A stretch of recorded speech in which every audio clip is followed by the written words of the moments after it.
상임위원회 제출하게끔 돼 있죠? 맞습니다. 예. 제출하셨습니까? 네? 10일 이내에 제출하셨습니까? 어떤 훈령을 바꿀 때요? 예, 예, 예.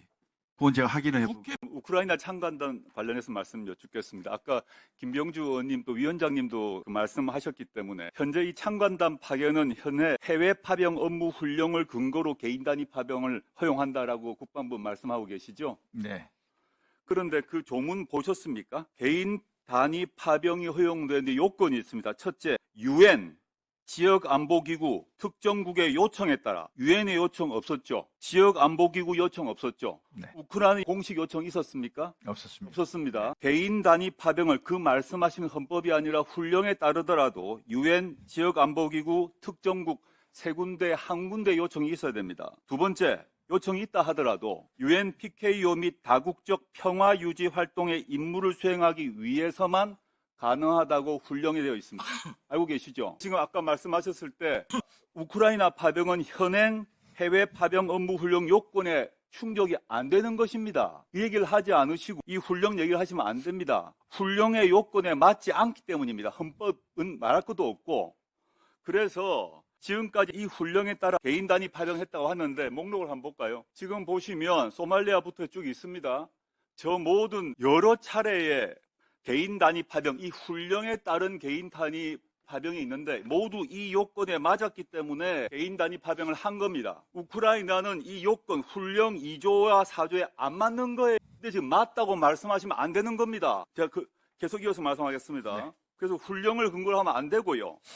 아까 장관께서 답변했습니다만은 우크라이나 정부에서 요청이 없었어요. 그거는 거짓말 하시면 안 되기 때문에. 그럼 요청이 없었는데 우리가 무슨 근거로 나갑니까? 저 훈령의 세 가지 요청 주체 중에 한 명도 요청을 안 했습니다. 무슨 근거로 개인 단위 파병을 했습니까? 네, 답변 드리겠습니다. 우선 좋은 질문 감사드리고요. 아까도 처음에 우리 의원님께서 말씀 그 요건 띄워주세요. 해외 파병 업무 훈령 띄워주세요. 네, 요거 띄워주세요. 저걸 보십시오. 저기에 어떻게 해당되냐 이겁니다. 제가 이거 띄워놓고 제가 답변 드리고 또 답변해요. 예. 순서대로. 예. 우선 이게 파병에 대해서 이제 우리 임종도 의원이 말씀을 하시길래 참관단 관련해서 참관단에 관련된 것은 어떤 것도 결정된 바가 없다는 전제하에 말씀을 드린 게 참관단은 파병으로 볼 수가 없다, 어렵다라고 말이 말씀을. 바뀌신 거예요. 지금까지 제가 국방부의 제가 공식 입장은 뭐라 그러냐면 이 훈령에 따른 개인 단위 파병이라고 조금 전에도 말씀하셨고 그 이전 모든 공식 브리핑에서도 저 훈령을 말씀하셨어요. 말씀드릴게요. 그 뒤에 또 말씀드릴게요. 그래서 왜 그러면 파병이라고 보기 어려우냐? 그것은 세 가지 이유다. 첫 번째, 파병이 되려면요. 지휘 체계를 일정한 국군 부대라는 전제가 있습니다. 근데 참관단은 지휘 체계가 갖춰진 부대가 아닙니다. 예를 들어서 소대, 중대, 대대, 여단, 사단 이런 게 아닙니다. 그냥 전문가들로 소수로 구성된 그런 어떤 전문가 집단입니다. 그리고 소수로 인원이 되어 있고요. 그 다음에 두 번째는 소수 인원들이 단기간 가게 되어 있고 무장을 안 하고 있습니다. 비무장을 하고 있습니다. 만약에 파병을 한다면 무장을 당연히 해야 되겠죠. 근데 비무장으로 하고 있거든요. 그래서 이런 어떤 것들하고 마지막 세 번째는 방금 우리 존경하는 조 의원님이 지적하신 대로 해당 당사국이 요청이 없었지 않습니까? 요청이 없었기 때문에 파병이 안 되는 겁니다. 그래서 요청에 의한 게 아니라 우리의 필요에 의해서 보낸 것이죠. 그래서 이건 파병하고는 상관없는 것이다. 그래서 우리의 필요에 의해서 참관단을 보내는 것이다. 이렇게 이해하시면 되고요. 그 다음에 그럼에도 불구하고 이걸 개인 파병이다라는 말씀이 계셔서 그럼 어디에 해당되느냐라고 질문이 계셔서 제가 답변 드린 게 아까 그거 좀 띄워주시겠습니까? 죄송한데? 아니요. 우리 조국 의원님께서 훈령 아까 조국 의원님 제시한 거 있잖아요. 개인 파병이라고 말씀을 하시길래 어떤 다른 의원님들께서 굳이 그렇다면 저기 보시면요. 2항에 두 번째 줄에 보십시오. UN PKO 뭐 다국적군 평화 유지 활동 등의 임무를 수행하기 위해로 돼 있지 않습니까? 그것만 하는 게 아닙니다. 등의 임무입니다. 그 등의 임무에 이게 포함이 될 수가 있답니다. 참관단 파견이. 노무현 대통령께서 계실 때 그 3개국의 5분의 그 조사단을 보냈습니다. 이라크 부분부터 시작해요. 그 조사단 보낼 때요. 그 조사단 보낼 때 국회 허락을 받았습니까? 안 받았지 않습니까? 그 조사단을 그럼 왜 보냈을까? 그것은 행정부의 고유 권한입니다. 행정부의 고유 권한으로 보낸 거거든요. 이 참관단도 어떻게 보면 행정부의 권한을 가지고 할 수 있는 부분입니다. 기초적인 질문. 민주주의 국가는 법의 지배를 받죠. 네, 그렇습니다. 행정부도 마찬가지죠. 네, 맞습니다. 법적 근거가 없으면 파견이 됐든 파병이 됐든 보낼 수 없죠. 네, 그렇습니다. 그게 당연히 민주주의 국가가 지향하는 바죠. 네, 맞습니다. 법을 유권 해석하고 법에 의한 지배는 민주주의 국가에서 용납이 안 되죠. 네, 맞습니다. 그거를 아시는 분이 지금 말씀하실 때 조금 우려스러운 부분이 있었어요. 행정부의 고유 권한이다.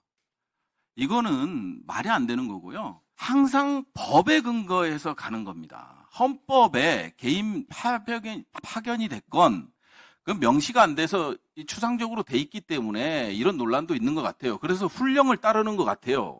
근데 훈령도 보면 요청이 있어야 된다는 거예요. 그건 명확히 국방부 훈령에 나와 있어요. 대통령령도 아니고 국방부 훈령에 나와 있고요.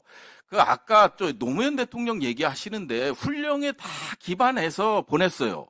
2002년 유엔 사이프러스, 유엔 아프간, 유엔 라이베리아, 유엔 부룬디, 유엔 수단, 유엔 레바논, 유엔 네팔, 예? 그 다음에 다른 다국적군 보실까요? 다국적군. 여기도 다국적 연합 활동과 관련된 거예요. 노무현 대통령 때 아프간 연합합동부대 아시죠? 참모부에 편성됐죠? 그 다음에 아프간 연합사령부 참모부에 편성됐어요. 협조반과 참모부에. 이거는 훈령을 만들어 놨어요. 훈령을 만들어 놨기 때문에 그거를 따르는 거죠. 안 그러면 독재국가고 권위주의 국가고 대한민국이 바로 설 수 없는 거고요. 또 하나 말씀드릴게요. 파병과 파견의 차이를 두는 근거는 뭐예요? 지휘체계가 있고 뭐가 있고 막 열심히 말씀하시는데 이 말씀 자체도요. 위헌 소지가 있는 거예요. 그러다 보니까 명확한 근거를 이 파병과 파견의 차이가 어디에 법조문 어디에 뭐에 나와 있다. 이렇게 설명해 주시면 너무 간단한 거예요. 그렇게 설명도 못 하시잖아요. 그리고 행정부 독점적 권한이다. 취소하세요. 우리는 법의 지배를 받고 있는 거예요. 입법부가 국방부 방첩사 불러서 설명을 듣고 예산 심의를 하고 견제를 하는 게 법적 근거 없이 돼요? 안 되잖아요. 아니 장관님.